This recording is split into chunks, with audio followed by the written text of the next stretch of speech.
extremely powerful. Wow, really powerful. And you go on a vision, journey. Where it took me, it's not like San Pedro is not like as hallucinatory. That's not the right word. It's not as psychedelic because hallucination means you're seeing something that isn't there. Psychedelic means mind manifesting. It means you're seeing something. It's manifesting. If you ask the average person in the street and say, "Do you think there's intelligent life in the universe?" They would say, probably yes. Most people. If you said, "Well, I just had an experience. I just saw a UFO," they might take a step back. Isn't that funny? I think it upends our cozy sense of consensus reality, which is, frankly, is hard enough. I have a friend, I was talking about the magnitude, the orders of magnitude. And I said, there are 6 septillion stars in the universe. And she goes, my God. It made her feel uncomfortable because it's big and unwieldy and frightening and the floorboards are gone. And who am I to judge that? Because that felt good for me. That just felt, that's where I wanted it to go. I wanted it, and it ends in a very unclear way. He just goes back to bed. And some people may say, was he dreaming? Is it true? And my answer is, for all we know. And it's very intentional, the title. For all we know, I don't know if we know. I certainly don't.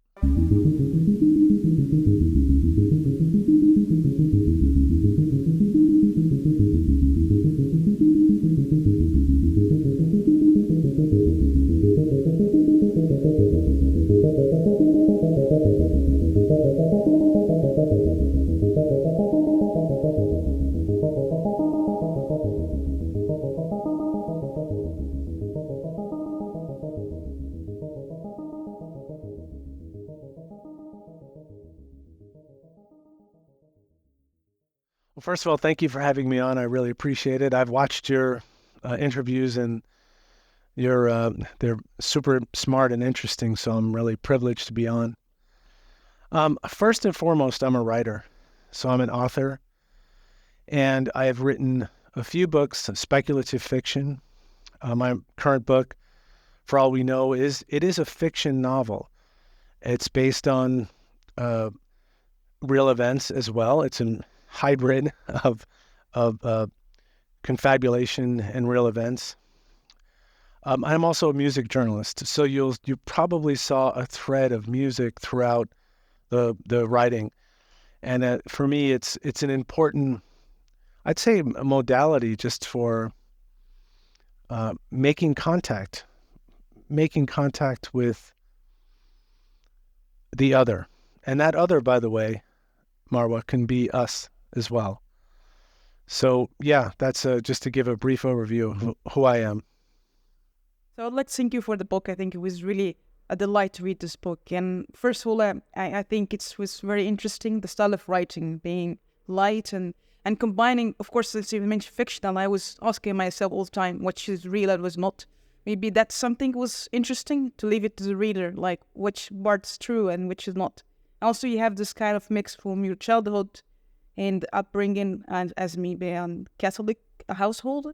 And I think that was interesting, twist in the event of story, and then going all just like phases in your life. And can you tell me before going that when you choose to write the book, because you mentioned many people already have been like Diana, for example, her writing. So I think you have a lot of inspiration from that. But can you tell me about your style of writing? Because it's not that common. I think it's a different style of writing.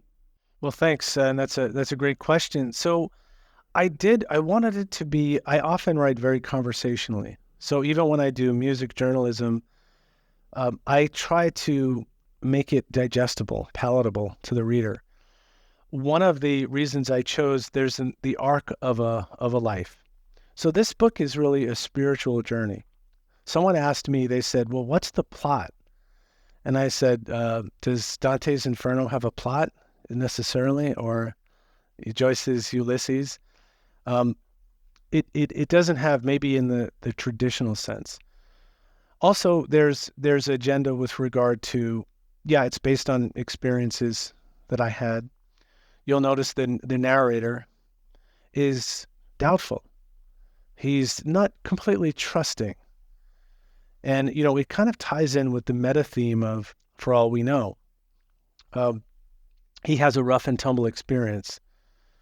And I wanted this doubtful, untrusting narrator to have the arc of experience. You'll see over time, he's always curious.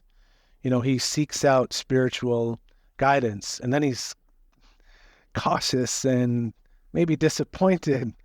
And there's this kind of slow buildup to, I think, in the end, some profound experiences.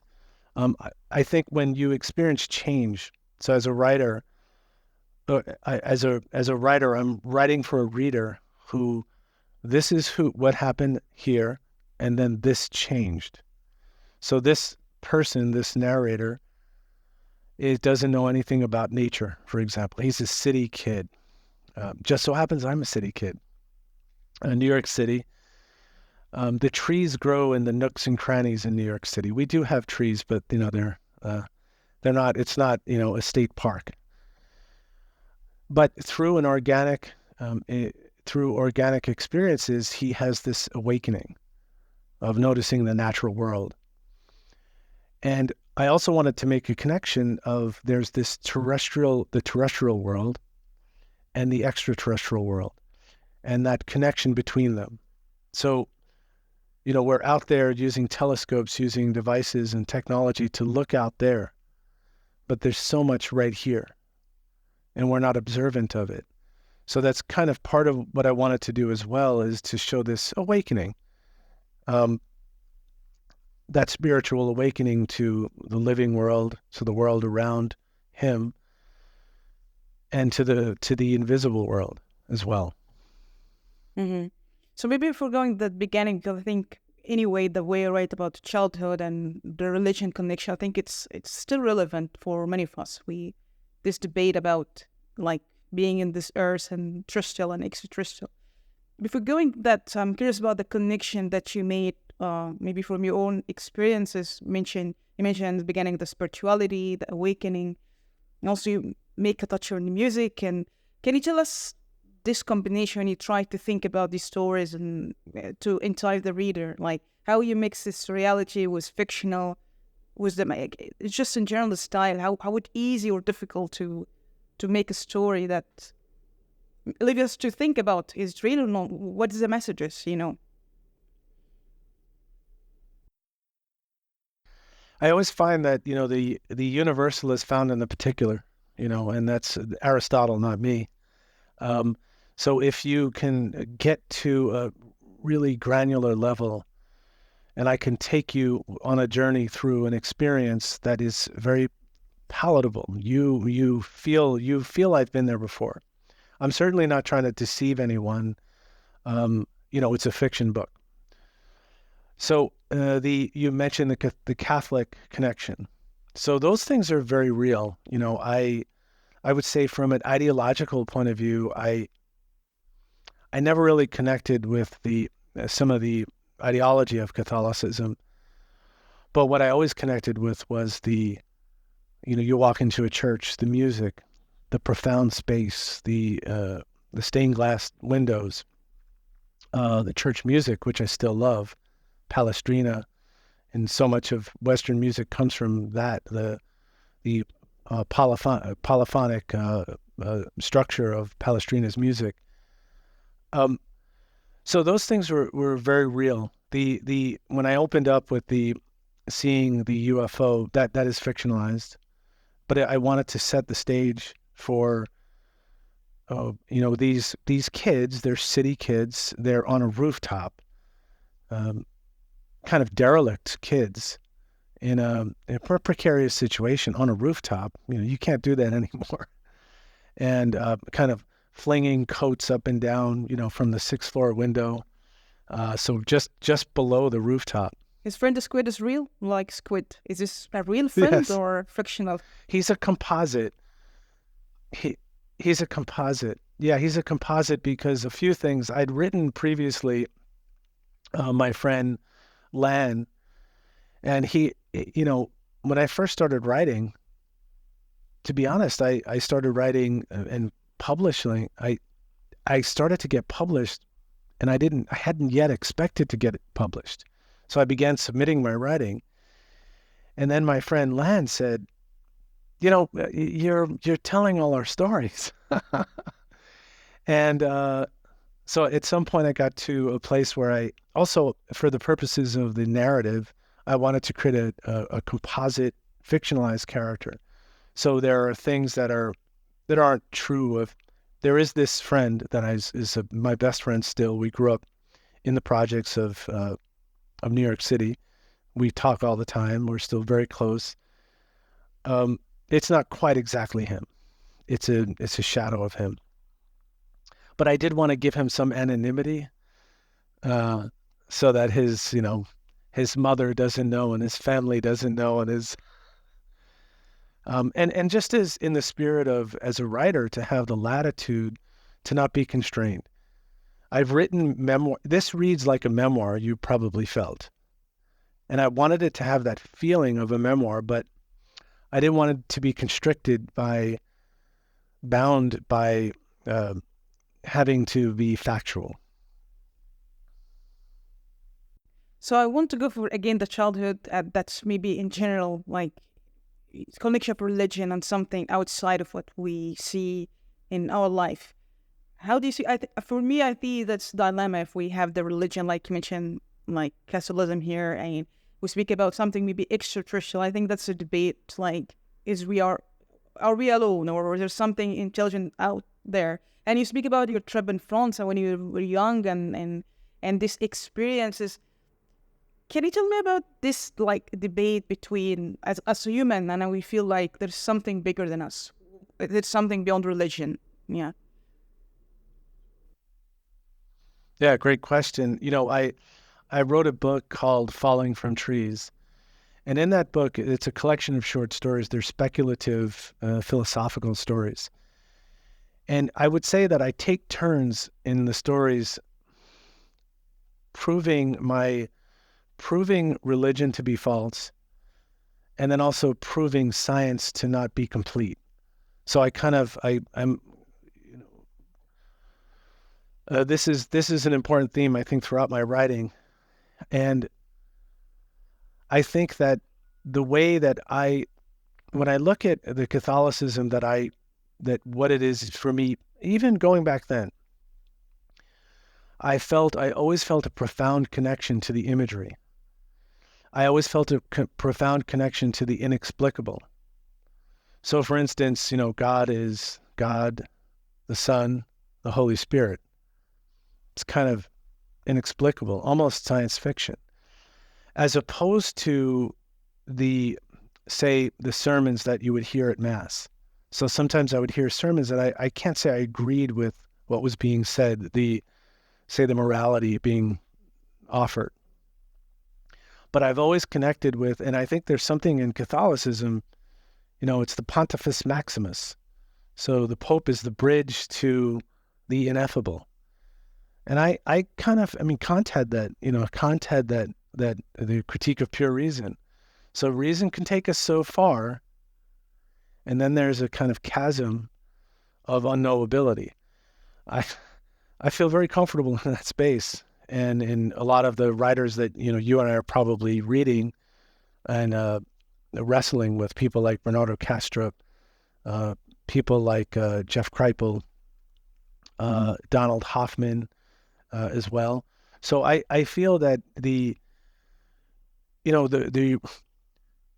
religion for me, and I don't want to disparage anyone's beliefs, and I'm deeply interested in religion. If you look in my house, I have religious iconography from all over. People are like, well, what is it that you believe in?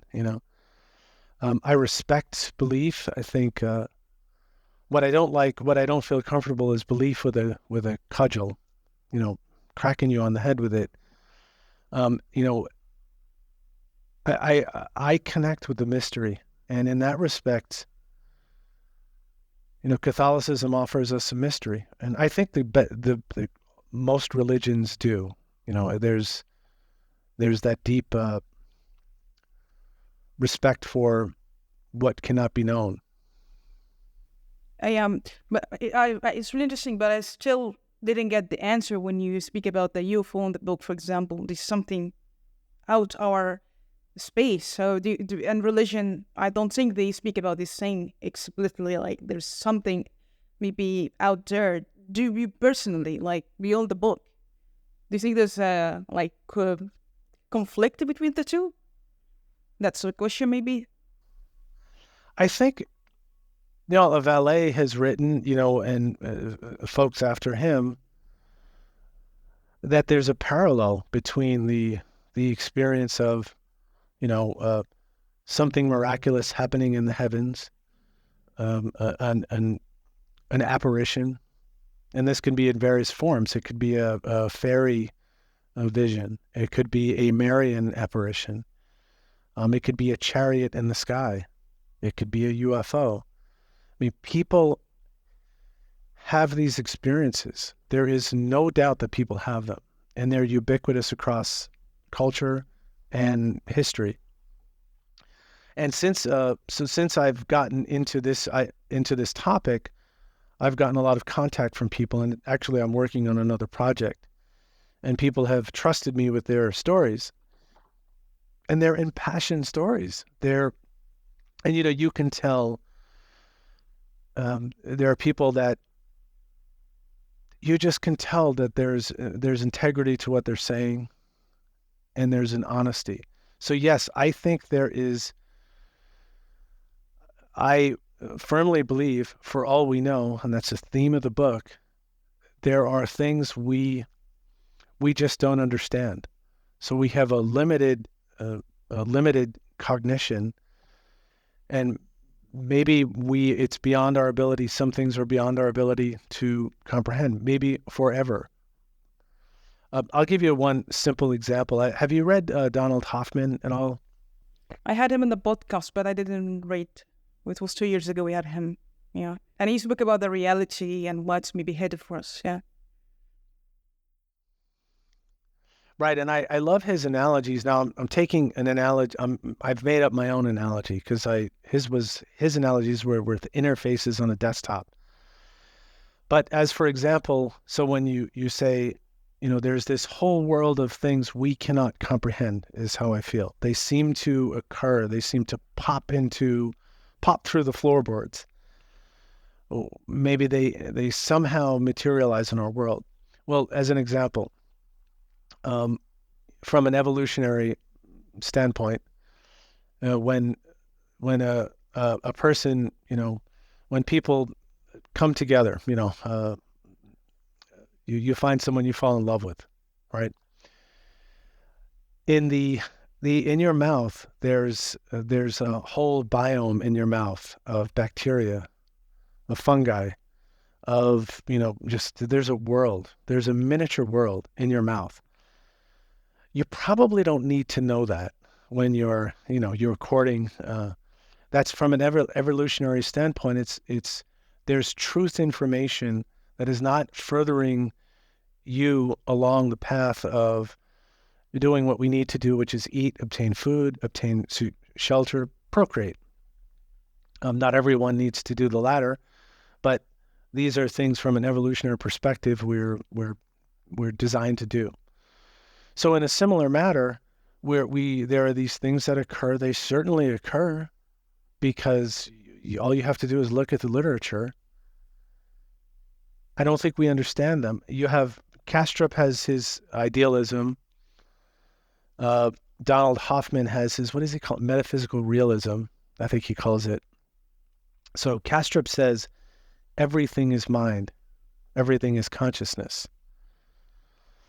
What Donald Hoffman says is that there's a thing out there. It's just not what you think it is. I think that's what he's saying.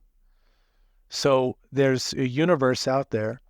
It's not just in our mind, but what we see is the interface. We see the constructs. So, I'll use one of an analogy I've come up with. It could be mundane, but if I take, like, say, if I have a battery and I plant it in the soil, I take a double A battery, Duracell battery, I plant it in the soil. So I look at that battery and I see it as what it is because I know what it is. You know what it is because we have a shared construct. How do animals that walk around that soil perceive that? How do the plants? What about the alkaloid that drips from it? How does that affect the local soil? How does someone who has never seen a battery before, who say is from the Amazon, just say, who's never been in Western society and seen, how does someone from 300 years ago see it? How does someone from 100 years hence or a million years hence? And for instance, my son doesn't know what a VHS tape is. I mean, maybe he's heard of it. So we have constructs. We see a thing because we're coming to it with the contextualized ideas that enable not just our eyes, but our brain to construct it. So Donald Hoffman says we devote a lot of brain power to constructing what we're seeing, what we're perceiving, I should say. It's not just visual, but visual is a large component of for human beings. I've probably gone a long way to say, do I believe in UFOs? If that's what you're asking, we have physical data, we have radar data, infrared data, we have expert eyewitness testimony, multiple sources experiencing a thing. Something is happening. Now, do I feel definitive that I say this is exactly what it is? I listen to podcasts. I've listened to yours, so kind of the streams of what I've heard sort of run together. Some feel very absolute and certain. Maybe not more certain than I do. I feel very provisional. I feel very provisional about all of this, that if we keep saying that, well, we don't have the mental apparatus to comprehend what we're seeing, then why should I be able to talk about it in a way that makes sense? I can speculate. So that's kind of how I feel. I think this stuff makes people feel uncomfortable too. So if you ask the average person in the street and say, do you think there's intelligent life in the universe? They would say probably yes, most people. If you said, well, I just had an experience, I just saw a UFO, they might take a step back. Isn't that funny? I think it upends our cozy sense of consensus reality, which is, frankly, is hard enough, isn't it? Just to navigate the day and have children and provide for them. I have 2 boys and feel like I'm doing the right thing. It's hard enough just to be in this world in the everyday, and then for the extraordinary. I have a friend, I was talking about the magnitude, the orders of magnitude. And I said, there are 6 septillion stars in the universe. And she goes, my God. It made her feel uncomfortable because it's big and unwieldy and frightening, and the floorboards are gone. And who am I to judge that? You know? Yeah, it's really interesting because I think even when we talk about, first of all, I have to mention that there's such a frustration for people interested in UFO phenomena about disclosure and these things. So maybe we come to this buoyant because some people just need like real evidence. So that's something we can talk about. But I understand the point of the daily life. Life is hard for everyone. We have a lot of challenges. And I think when we speak about this topic, it's just beyond our comprehension, as you say. It's something very beyond our focus in daily life situation, and even the religion. Maybe that's my opinion. I don't think it's covered. That's too much to think beyond. And could be outer space. I think that's limited view. Maybe I'm wrong, but I feel this is maybe something hidden from us, maybe like as a human, that's true. But I'm wondering if, because our life is not that long, and we ask ourselves, if even if we know, what will it change? That's a question, that's even if we have this imagination, it's because we want to escape that daily life situation and just imagining something interesting there. But even if it's happened, what will it change? You know what I mean? Because everyone, you say, we eat and bring food, and that's challenging, and recreate and these things. But there's something beyond that. And when we just leave Earth, like that's coming to the dream part, which I want to talk about in your book. But even if we know that's the question, what will it change? Do you think it change, or if nothing will it change? If we imagine that would happen. I think it has the power. It's funny because we have these things that have been unveiled. You have David Grush coming out. You have Lieutenant Fravor coming out, and other folks, and you have video, now on the New York Times, and it didn't really. It's sort of like people went, "Oh, okay," back to their business. I think it has the potential for change. I think it has, from a fundamental, ontological shift, I think it has tremendous power, but people have to pay attention to it, and they have to consider, what does this mean? I think we are driven, we're kind of conditioned, let's say the corporations, who I feel kind of run the show in the end, in terms of mass communication, and they have the Pavlovian means to shape our behavior. It's in their best interest to keep us away from that which is sacred, to keep us buying consumer products, on the treadmill of, capitalism, this thing. And part of what I, tried to reflect in the book is this sense of, if you have this sense of sacred, and even the local sacred, the sacredness of trees, of soil, of air, this is sacred. This is that recognition. And some cultures, this is more central to their metaphysics. In Apache, the word for mind is the same word for land. Isn't that interesting? So there's a kind of sense of continuity, that is me. I am that. We are the same. So we're kind of trained to I think, ignore, to be fed by bread and circuses, and to feed the system. Well, I think the potential for change is profound and significant. If again, I don't mean to draw to the book why I wanted it to be not just stars and Milky Way and intergalactic, but right here and now. It's here and now. And if you can't see it in front of you, if you can't see the life of that poor tree that's living in a square of land, then how can you have sympathy for, or imagination for, life anywhere else, and what it means for us? So, some people feel, well, some profound thing has to happen for us to wake up. Something maybe, I don't know, apocalyptic, or in a sense, just to hint to the topic of, disclosure and contact, perhaps they feel we're not worth speaking to at this moment, as a mass civilization. Some people apparently have significant experiences of contact. Look at the state of the world today, and look at how they frame the whole contact thing in terms of the U.S. Congress is safety. We have to have safety measures. Is there any discussion of metaphysics and how this is significant to who we are as a species and what this experience of life on this planet is? Not really.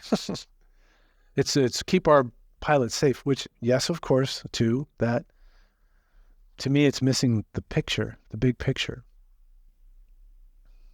Absolutely, I agree with you. I think that's why you did the dream part that in the book about your father and this communication. I can relate to that sense to my late mother also.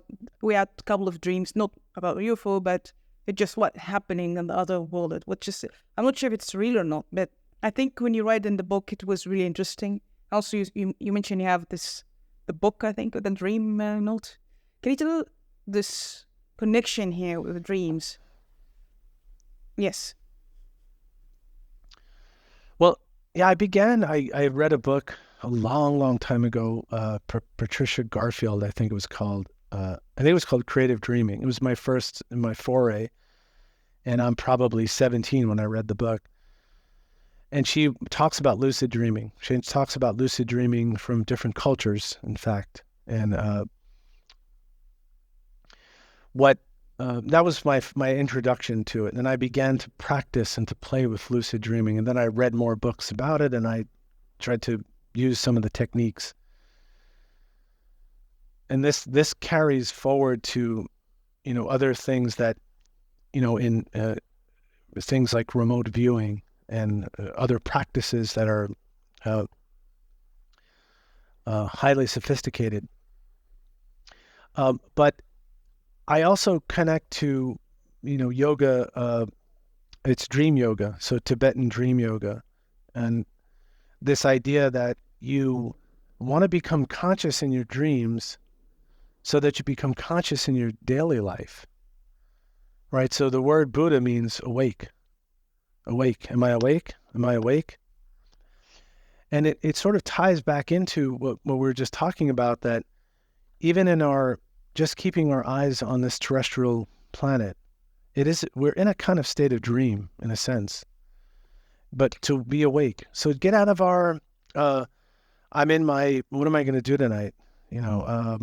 How much money do I have? Am I going to have that slice of pizza? Or my mother-in-law said something that, blah. And we're in these little stories that we tell ourselves. I think we're wrapped up in the veracity of the stories more than we need to be or we should be. And at least in my practice of meditation and in Buddhism, you try to become aware of the stories, and we're doing it all the time. Awake, we just fall asleep. We fall asleep. So when you say this dreaming thing, it's becoming aware in your dreams. I'm not saying everyone should practice lucid dreaming, but if you do practice it, you do things like, have you ever practiced lucid dreaming? No. Okay. So you do things like, you have little techniques, when the wall starts to undulate. That's probably, so I look at the wall right now, the wall is straight, everything's normal. The table is, there are things that I can identify as being, and I'm consciously all the time I'm noting that. So that when I'm dreaming, and I've had that experience, you go, oh, I'm dreaming. Because I'm not going to fall out of, I'm not going to dive off the roof and fly. And then when you're dreaming and you have control of that, what happens is I've gotten too excited and you get so, look, I'm flying, and you have these experiences. I do think that dreams have so much, you're dipping into the. Is it like hypnosis? No, that's fine. I think they're related. I think there's something related to that. I've been practicing with binaural beats. So using sound it's very, very hypnotic. And you do go into a dream, you go into a hypnagogic state. And you go into states where, and I guess the idea is you can evolve and develop these things. So some of the first things that happen is you have like a kind of hypnagogic dream image. It could be an entity communicating with you. I've had experiences where they're kind of, yelling at me, or This is real. This is real. In this hypnagogic dream state. Yeah. But is this imagination from you? That's the part I'm curious about. It always like this imagery, like imagination, or it's real? Do you believe that's real, or something from the brain itself, like creates images. Because I don't believe all dreams are real. I believe some of them has messages, so some of them are just doesn't mean anything.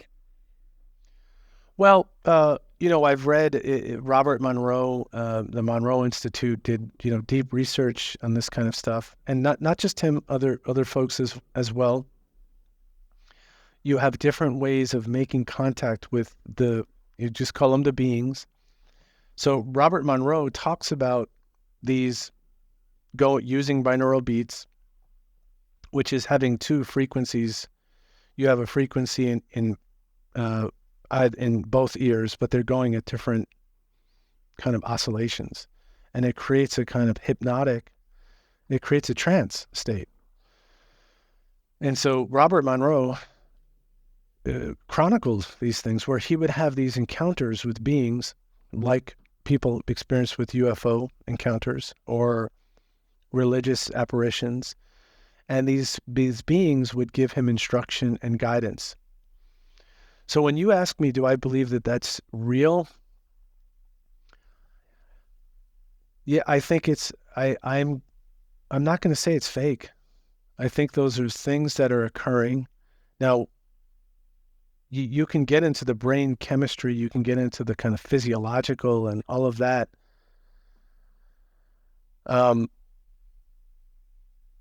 I think there's reality to it. I think it's another kind of reality. It's another.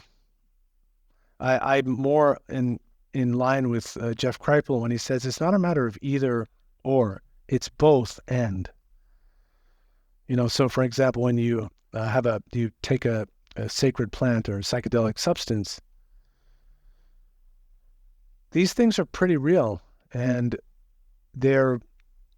people have experiences where Andrew Gallimore writes about taking ayahuasca or DMT, them returning back to a state, and the beings welcome you back as if, oh, hey, how are you? You're here again. Hi. And there's a continuity, and there's an experience that people have that it's that trajectory is not unique to them. You kind of know what's going to happen. So yeah, I think there's reality to it, and emotionally, for sure, when you're experiencing those things. Can you tell me about what kind of psychedelic DMT or what really you experience? Like, did you really have psychedelic? Yeah. Yeah, LSD, a very long time ago.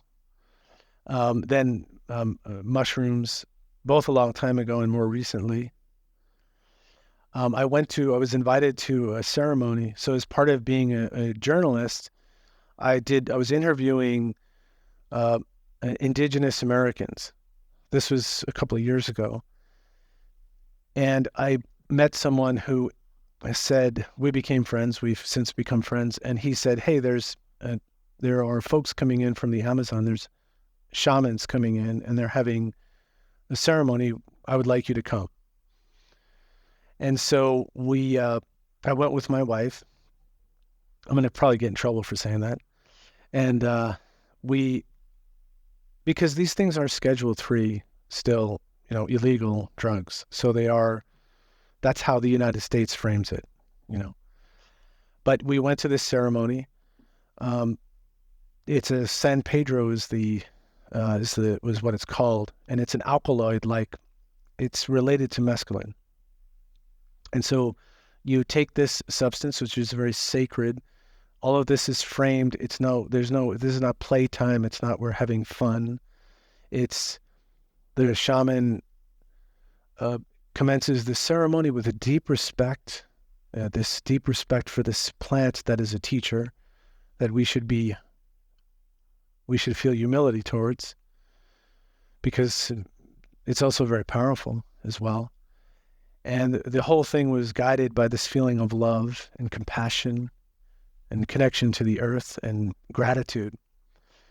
And anyway, when you consume it in a liquid, and then it's also in berries, so they make different kind of extractions of it. All of this was accompanied by music. So it was accompanied by drumming and singing. Some of it was in the indigenous language, and some of it was in Spanish as well. Extremely powerful. Wow, really powerful. And you go on a vision, journey. Where it took me, it's not like San Pedro is not like as hallucinatory. That's not the right word. It's not as psychedelic, because hallucination means you're seeing something that isn't there. Psychedelic means mind manifesting. It means you're seeing something. It's manifesting. That's how Aldous Huxley and uh, uh, Humphrey Osmond, Doctor, I think, unless I got it backwards, how they defined it. So the San Pedro is a gentler alkaloid. But I really went on a journey to the center of my heart, and I saw orbs in the distance, and was experiencing communication with some sentience. And basically, the sentience. This was during when my mother was dying, which you read in the book, and some that was pulled from real experience. So, yeah. Thank you. And what the guide was saying was, have more compassion. Now, I was very gentle and kind to my mom. She was difficult toward the end, as as you said, you've been there, so people can be difficult, and so the guide, urged me to have greater compassion. I'm sorry about that. Yeah. Well, thank you. Yeah, I can imagine a difficult feeling. It's interesting because the way that you in generally describe it in the book about even the experience for seeing like UFO or this kind of thing is you can't explain, like as you see it, ineffable or something cannot explained.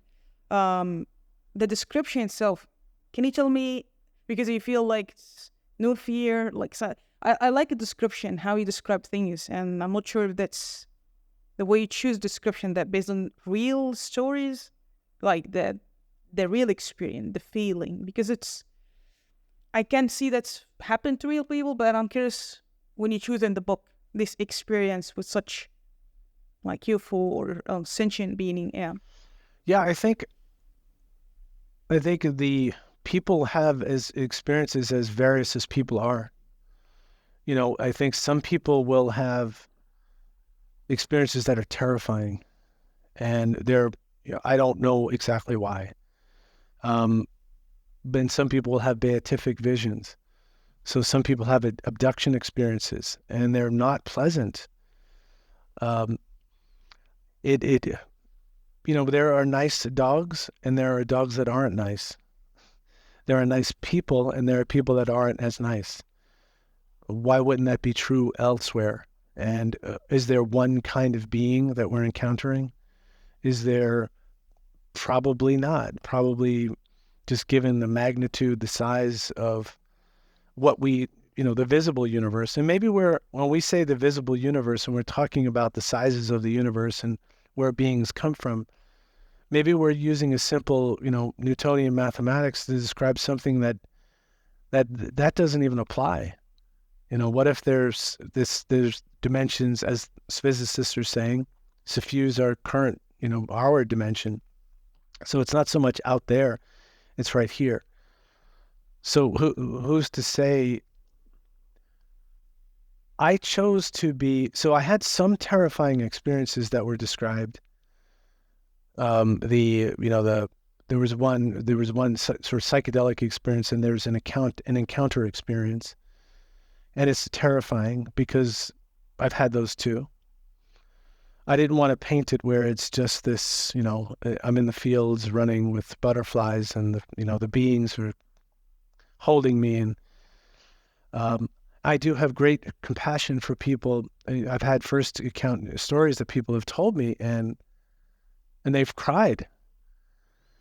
And I want to be very clear that I respect and hold dear that experience and what you had. I'm just writing my own. I wanted to take the story to a place of hopeful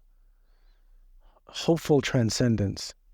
So I did. There's an arc. It's a kind of, it's really from inferno to paradise. So, you go from this dark place and this rough and tumble, a gun to your head, and other awful things happening, to this other elevated place of incredible possibility. Because that felt good for me. That just felt that's where I wanted it to go. I wanted it, and it ends in a very unclear way. He just goes back to bed. And some people may say, was he dreaming? Is it true? And my answer is, for all we know, I don't and it's very intentional, the title. For all we know, I don't know if we know. I certainly don't.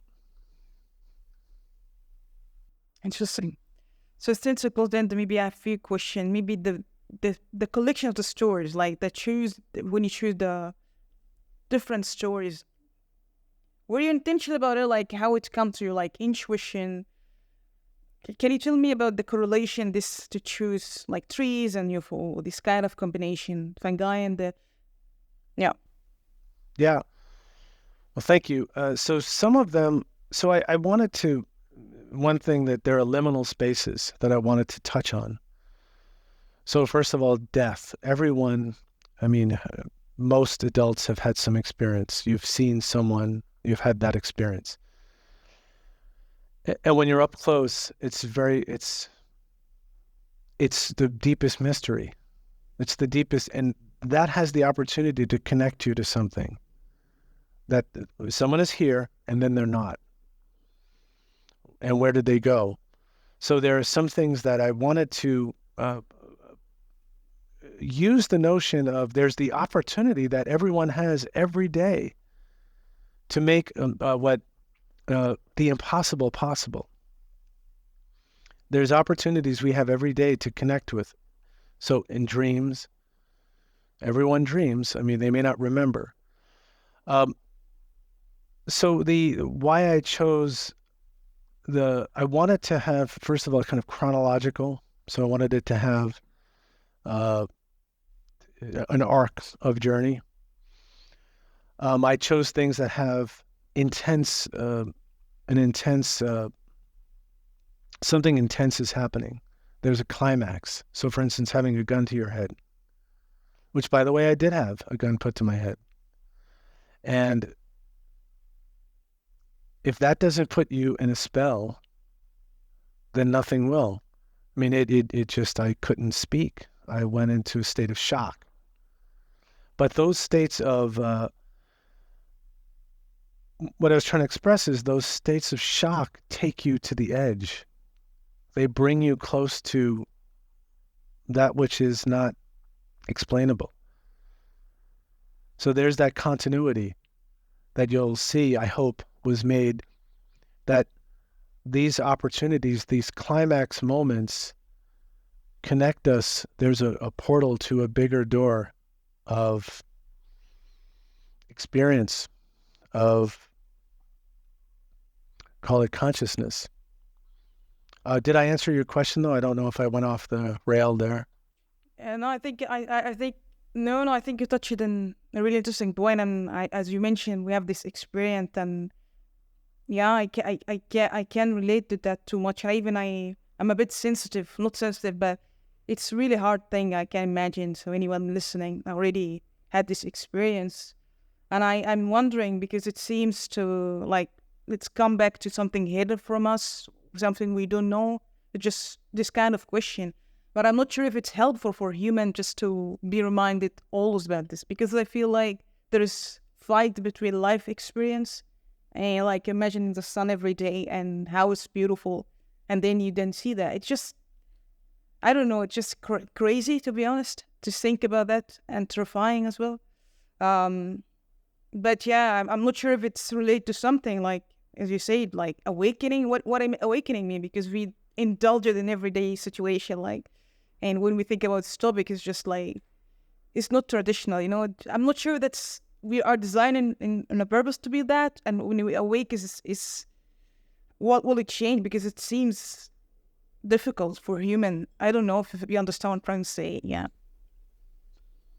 Yeah, I do. I think that's a great point, is that that's a lot to have. A lot of it to have too much awareness. It's you if you have too much awareness, that could be unmanageable. And maybe there's some balance in between.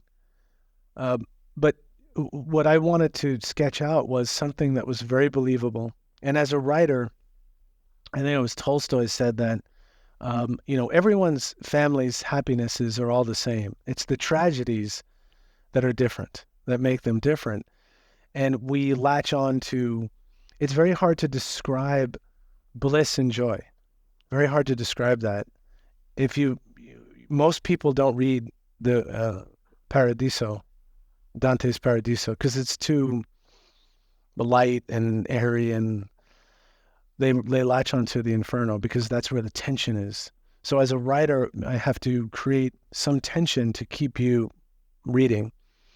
Not artificially, it's just not all artifice. I mean, it should have some basis in reality. Um, but I certainly didn't want to stay too much in the negative, and I wanted it to be, but I wanted it to have, from based on my experience, when you have life and death put in front of you, that has the potential to transform, and it also has the potential to wreck you. Yeah, maybe the first, but did you receive any criticism? Because your style of writing, I think I want to go back to that overall, your way of thinking and writing. Did you receive any criticism from people? Yes, I would say there are the UFO. So there are people that are the nuts and bolts UFO, and maybe some of the folks that have been interested in the subject and have had experiences. I'm coming at it. So I have my background is philosophy. I studied philosophy undergrad. I'm coming at it from a philosophy of mind and philosophy of science perspective. I am not denying nuts and bolts. Say there's data. We have data. We see things. We have some of the folks coming from that perspective may not relate to it, and I understand. You have had a profound experience, and I'm coming along and writing this fiction story. It may not be acceptable. And it's not the typical UFO story. So I've had on Goodreads, someone wrote something. I've read other UFO stories. This is not one of them, and not for the better. So I am taking you on a fictionalized journey that's an investigation of the subject matter, and that is trying to cohere disparate subject matter. So, ecological ideas, psychedelic experiences, dream experiences, lucid dreaming, near-death experiences.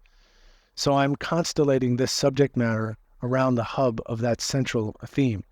So yeah, I've gotten that criticism, and I understand, and I say, I'm sorry, it's not for you, because I can't write on spec. I don't, I've done technical writing, and that's writing on spec.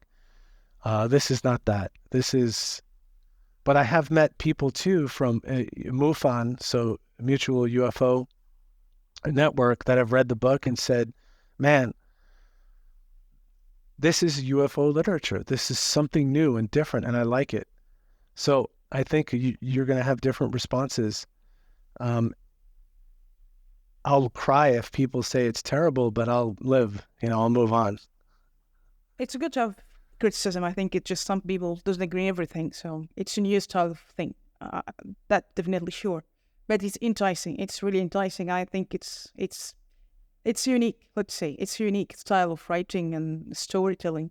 So I enjoyed it personally. Thank you. Maybe the question I want to ask you, like, when the next project, you mentioned the next project, but coming what we discussed, like, do you think other things that you wish personally to explore? I think it's really intense what we mentioned in a human experience, like what we discussed, but I'm not sure with other things that you think interesting for us human. Like, we don't be focused on the details of like daily life, eating, sleeping, but awakening and this kind of thing is because it's a challenge for human like us to be awake all the time. I think, I don't know, that's my perception. But do you think other topics that you think interesting besides UFO like could be interesting to highlight fictional and reality? Yeah, and I do think that, by the way, there is a balance of and I don't believe I've achieved that state of equanimity. So there's that balance of living in the moment, in the everyday. I love to make food for my boys. I love to clean the house. I love to do everyday stuff, and I like to be in service of people. It makes me feel really good. I also strive to do other things, and those things don't have to be they don't have to cancel each other out. They could exist simultaneously. One thing that I do love about this subject is the subject of the phenomenon, as they refer to it. It kind of incorporates so much. So you can, folklore, fairy folklore, mythology, psychology, anthropology. There are people writing about, the evolution of the beings and how we look or don't look like them. Cosmology, philosophy of mind, philosophy of science. So this subject matter is an inroad to kind of it's a lot of subject that can cohere. And some of the books that I've been reading and some of the communities that I've been involved in, there's a book called Deep Weird, which was edited, I think, by Dr. Jack Hunter, and it has entries, essays from people from many different disciplines. I think that's super important. I keep mentioning Jeff Kripal. He has this book called The Superhumanities, and this idea that we need to incorporate the humanities into science, and we need to incorporate science into the humanities. Aldous Huxley had this notion in the 50s and before, probably.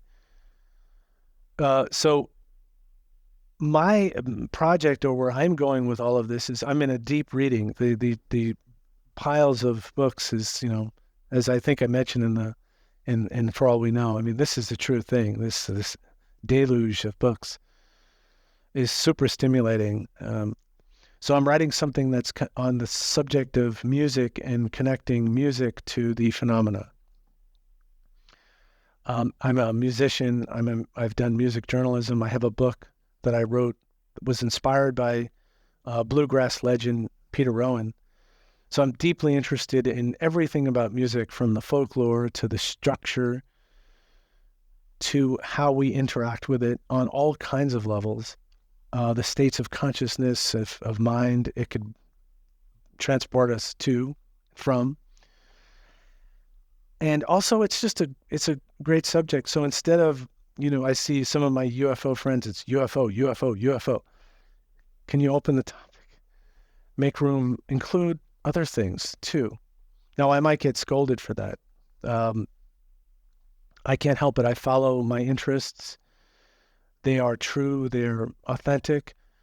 I'm a limited, I like what I like, and I hope people come along that journey, because I know I like it when I'm doing it, and I'm getting great satisfaction. And I feel if I love what I'm writing, then that love and authentic interests is palpable and viral. People feel it. I don't know if you have any final words for listening, like you would like to say. Just to say that I first of all, I really thank you so much for having me on.